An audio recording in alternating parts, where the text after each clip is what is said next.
Salut à tous, bienvenue sur Super Moi TV. Aujourd'hui, nouvelle invitée, nouvelle thématique. Je suis avec Stéphanie, on va parler d'accompagnement, on va parler de RH. Stéphanie va m'expliquer un petit peu son parcours, son approche, ses différents métiers. C'est évidemment c'est passionnant et puis vous allez voir en plus un cadre plutôt pas mal sur Vannes, pleine nature avec les petits oiseaux. A tout de suite avec Stéphanie. Bonjour Stéphanie. Bonjour. Tu vas bien? Oui, toi? Ouais, super, on a de la chance. Tu nous invites dans un très très joli cadre. Ouais. C'est assez inspirant. Ouais, et le soleil est au rendez-vous.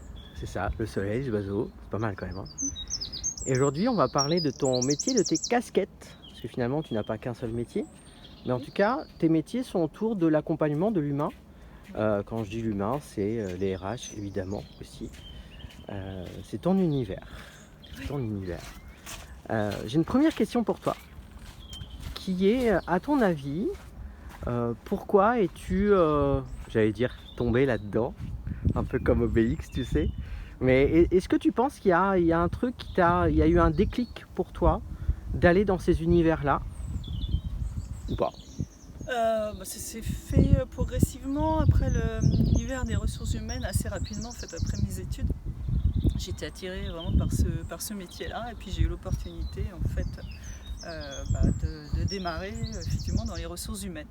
Et au fur et à mesure, j'ai évolué dans les ressources humaines et dans l'accompagnement en fait, des personnes, Ouais. que ce soit effectivement des dirigeants, des managers, des salariés, Ouais. les accompagner notamment dans les phases de changement plus ou moins forts.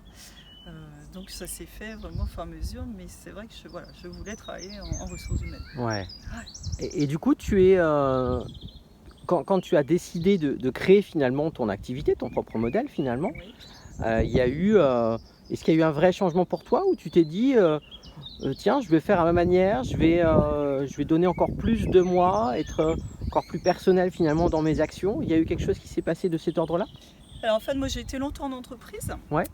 et puis je travaillais aussi avec des coachs, voilà, des formateurs, etc. qui m'ont aussi inspirée. Ah, Et puis je me suis dit, mais c'est ce métier-là voilà, qui me conviendrait parce que c'est effectivement la communication, la relation, l'accompagnement. Et voilà, moi c'est ce qui me plaisait aussi beaucoup dans mon métier, les ressources humaines. Et je me suis dit, mais c'est peut-être ça, c'est peut-être vers ça que je dois aller. Donc voilà, j'ai commencé à me former et puis effectivement, à un moment donné que j'étais prête, j'ai dit, bon, allez hop, j'y vais. Ouais. Je crée ma structure pour effectivement partager mon expertise RH, mais aussi développer l'activité de coaching pour accompagner. C'est vraiment accompagner les gens à progresser, à être mieux, à aller mieux. Ouais. Tu te souviens d'une rencontre justement qui t'a inspiré ou plusieurs, ou en tout cas, est-ce qu'il y en a une où tu te dis ah ouais, quand même, ça résonne pour moi, quoi. Ce que je disais tout à l'heure, effectivement, j'ai eu l'occasion de travailler avec d'autres coachs formateurs et je trouvais vraiment un écho avec mes projets, mes envies et puis les échanges qu'on avait effectivement sur l'accompagnement et sur l'humain. Ouais. Et là, c'est vrai que j'ai vraiment trouvé de l'écho et ça m'a encouragée. D'ailleurs, ces personnes-là m'ont encouragée aussi à continuer vers le chemin, notamment à me former. Ouais. Donc c'est un petit peu des modèles. Ouais, c'est ça. Ouais. Et le chemin pour passer du monde salarié à indépendant, ça a pris un certain temps pour toi ou pas? Oui, Ouais. ça a pris un certain temps. Ouais. Ça a pris un certain temps parce que j'aimais bien aussi ce que je faisais. Dans l'entreprise où j'étais aussi attachée aux gens. Je suis attachée aux gens.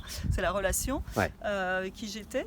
Donc je me suis préparée. Ça a mis un petit peu de temps. Et puis à un moment donné, j'y vais quoi. Après on saute quoi. J'y vais et une fois que j'étais prête, que je m'étais préparée, je suis partie à l'aventure de l'entrepreneuriat. Ouais.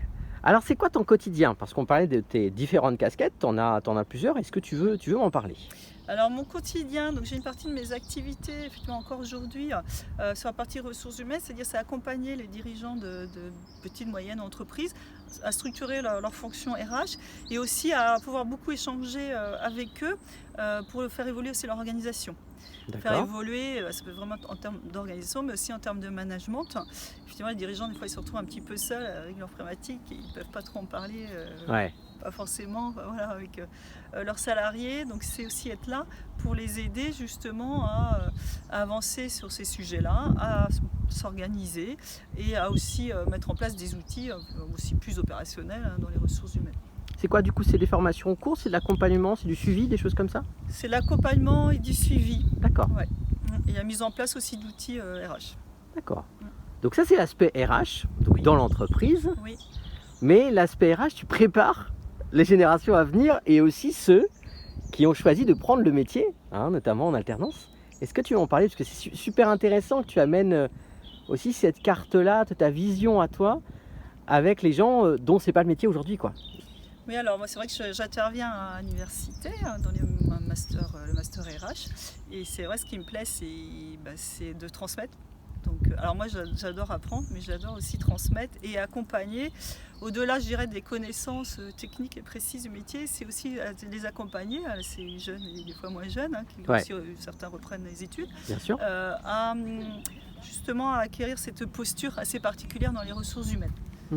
Parce qu'on est toujours un petit peu se dire, voilà, je suis de quel côté, est-ce que je suis au bon endroit, parce Ouais. qu'on a effectivement l'employeur, la direction, on a les salariés, on a aussi les partenaires sociaux.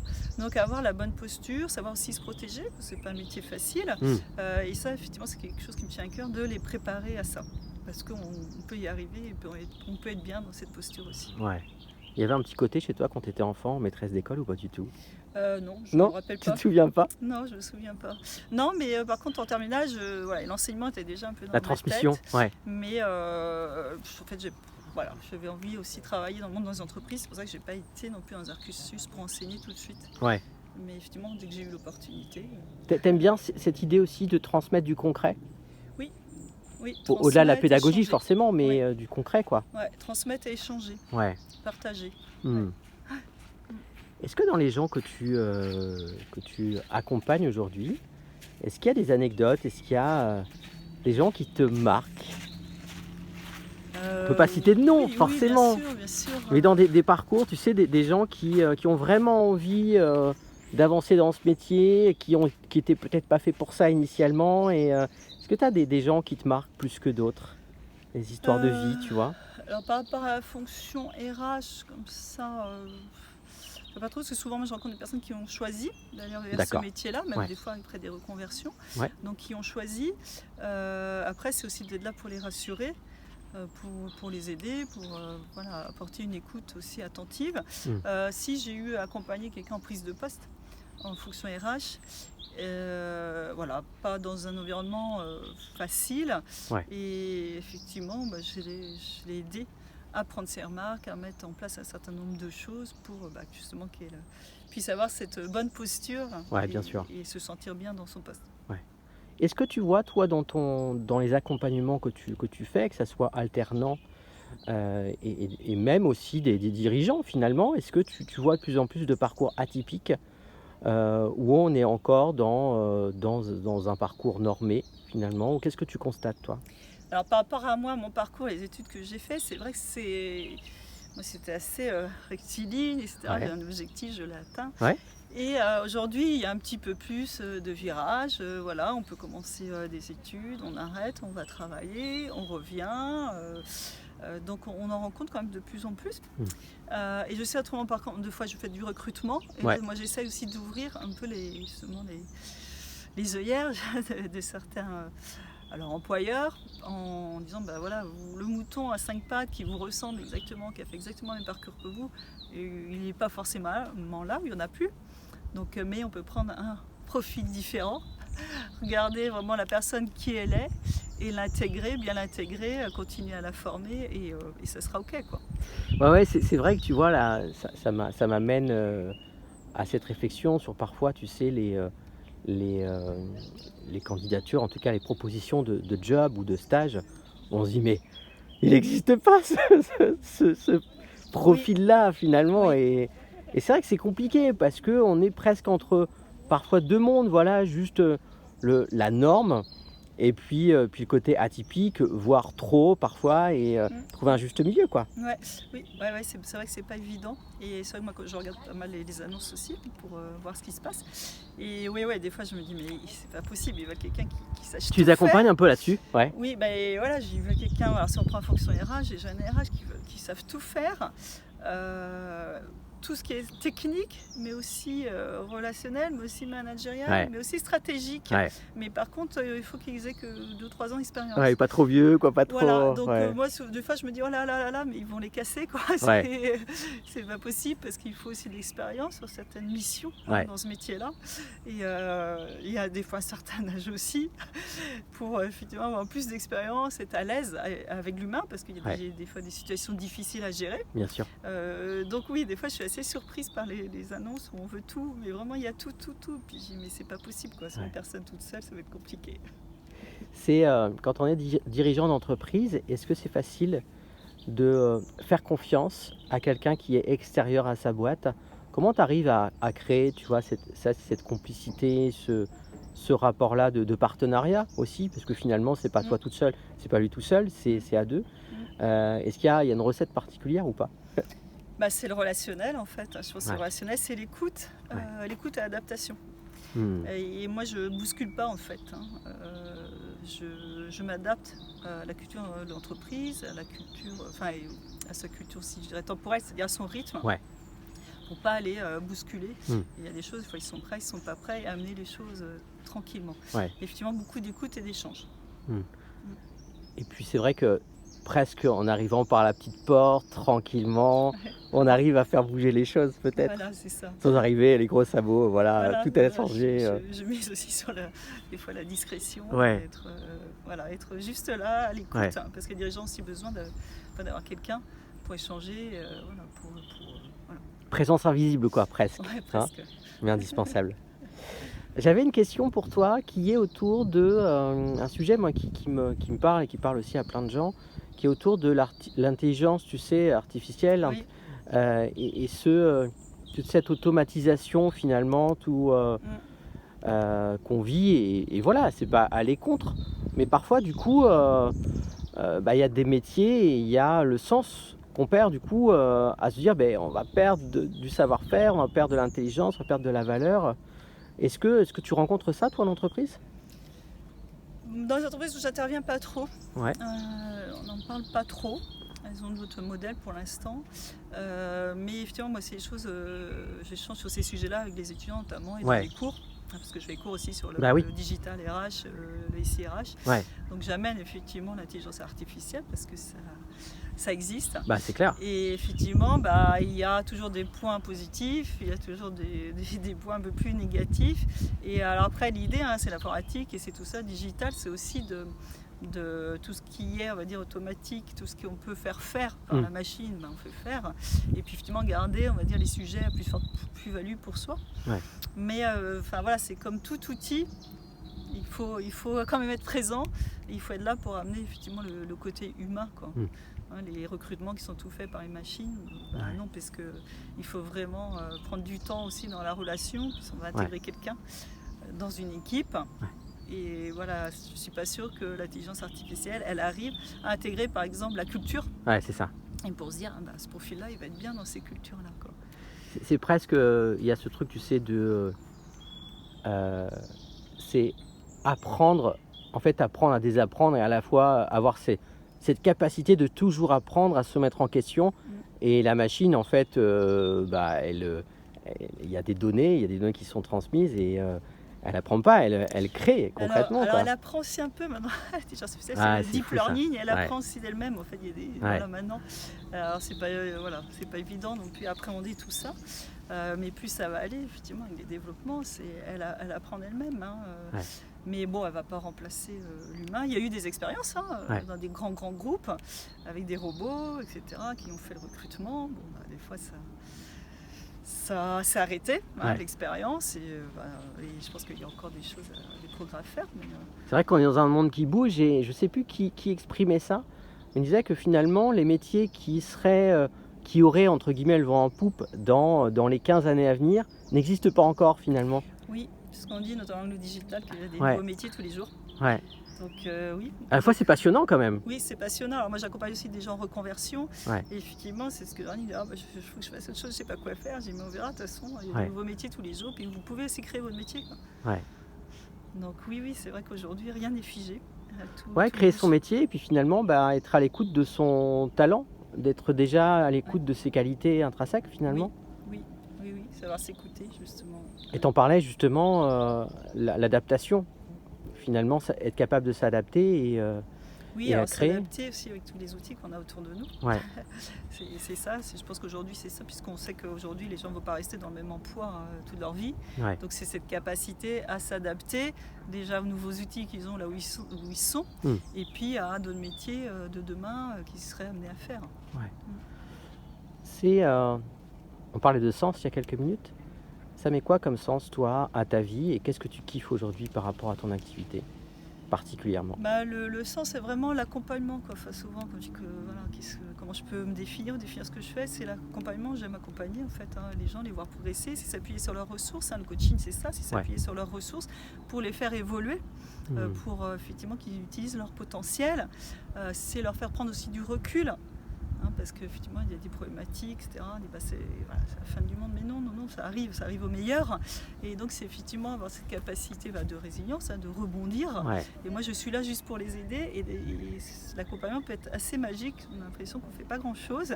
Et en fait il en ressort des super belles choses, quoi. Ouais, c'est vrai. Cette idée de on fait pas grand chose et à la fois on met la bonne énergie là où il faut, quoi. Oui, je pense que l'être humain il a besoin d'être accompagné, il a besoin de soutien. Et il y a des personnes, une fois elles sont prêtes, et juste ce soutien-là, quelques temps, ça y est, quoi. Redonner la confiance en fait. Oui, qu'elles se redonnent confiance aussi. Effectivement, quand on est neutre, extérieur, qu'on ne juge pas, parce qu'effectivement, le principe c'est de ne pas juger, on autorise aussi la personne à faire certaines choses, à aller plus loin. Il n'y a pas tout réussir aussi. Il y a, pardon ? Et il n'y a pas tout réussir non plus. Oui, on est pas, voilà. Et puis parfois, je dirais la politique des petits pas, nous aussi, pas dire je vais atteindre tout de suite la grande montagne, allons-y tranquillement. Donc c'est vrai, c'est cet accompagnement là qui amène la personne à reprendre confiance en elle, à avoir confiance aussi en quelqu'un qui va dire mais si, voilà, tu as du potentiel, vas-y, il n'y a pas de souci, etc. Donc, mais c'est difficile à définir parce que c'est la relation qui fait beaucoup de choses. En fait, complètement. Ce cadre de confiance et d'écoute. Est-ce que quand tu vois tout ça, là, toi, ça te ressource aussi? Ça te permet. Moi, j'ai un bureau à côté de la mer.